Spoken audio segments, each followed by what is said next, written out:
Hi.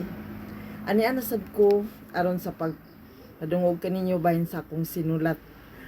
Mga igsuon, gusto ba ka o makaabot sa unahan?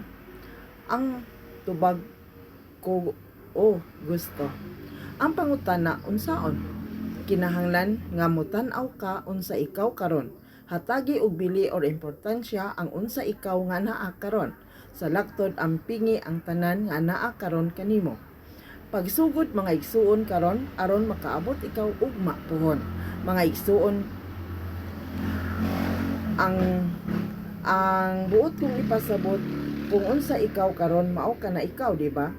Buwes kinahanglan nga magpakita sa kabililhon sa atong pagkatao kanunay magpakatao kita igsuon. Pero sa laing bahin ang tao dili siya mahingpit nga tao diha dayon kon dili mag-agi pa kita sa bata. Ang butong ipasabot mga igsuon nga ang tao nahisama kita sa usa nga nagsugod pa sa usa ka bata nga gamay nga wala pay hingpit nga kasayuran sa tanan.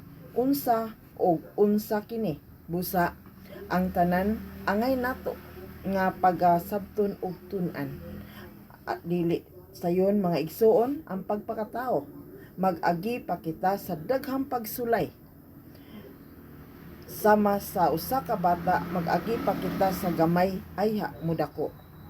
Ingon niini ang kinaiya taning kalibutana. Busa kung aduna may tao nga nasayop sa inyong pagtuo, ayaw sila og isalikway or ibaliwala lang. Tudlui sila mga igsuon kung sila nahisama pa sa usa ka bata nga gamay.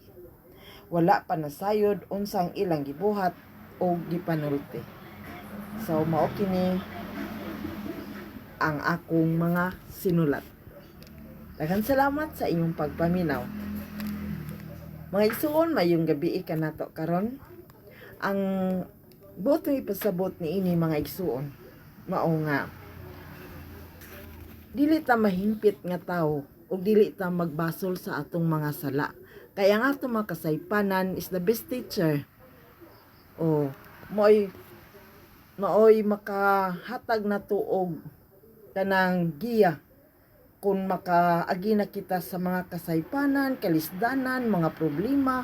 So kung magbasulan nato ng tanan o magbag-o ta sa atong kinabuhi, mura na ta og teacher, makamao na tang manambag, manudlo, masabot sa wala pa nasayod kay nakaagi naman ka.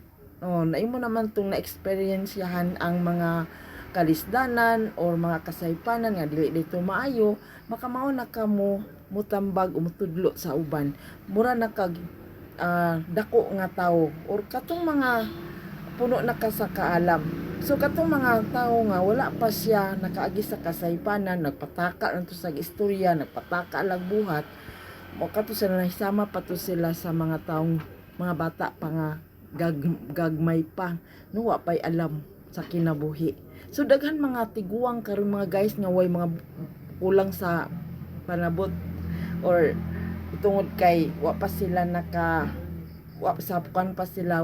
dili pa sila hingkod og hunahuna, mura pa sila gunahuna og bata tungod kay wa pa sila nakaagi or kulang pa sila sa mga experience sa kinabuhi. So mura na sila kinsa. So kana mga tawhana guys nga mga masalaypon bisag tigulang na ato na silang angay sabton. So daghan mga tao nga mo-reject sa mga makasasala guys tungod kay ngilad sila kinaiya. Luoy baya guys kanang tawo masalaypon o bina sila masayod, pwede lang sa mga nasayod. Pero nagtuop ko guys nga wala gina sila masayod sa ilang ginabuhat. So angay nato na sila sabton.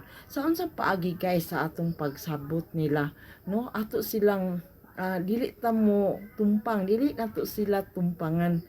Ato silang anang tagaan pud og kanang gamayng leksyon ba nga makaamgo sila sa ilang life, sa ilang mga binuhatan o makaila sila kinsa sila sa ilang pagkatao. Hindi napita ko na sayop manong nilikay man si kuan sa ako mangutana tas ng kaugalingon anong ganahan man si Sir ni Pedro anong di man sa ganahan sa ako unsa di ay koso atong pangitaon ang atong mga sayop kundi indapita kita nasayop.